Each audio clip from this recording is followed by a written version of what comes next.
Pemerintah Kabupaten Musi Banyuasin terus melakukan berbagai upaya dalam menekan dan mengendalikan laju inflasi di Musi Banyuasin.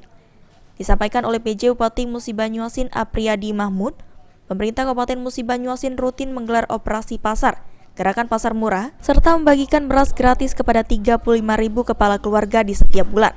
Apriyadi menambahkan kegiatan tersebut dilakukan guna mengendalikan inflasi di Kabupaten Musi Banyuasin, sementara untuk angka inflasi di Kabupaten Musi Banyuasin saat ini berada di angka 2%.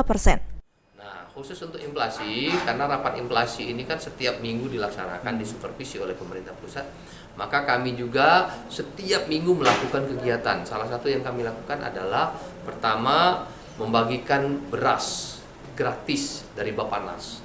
Beras gratis ini 10 kilo per kakak untuk 35.000 kakak setiap bulan. Ini sudah bulan ketiga nih.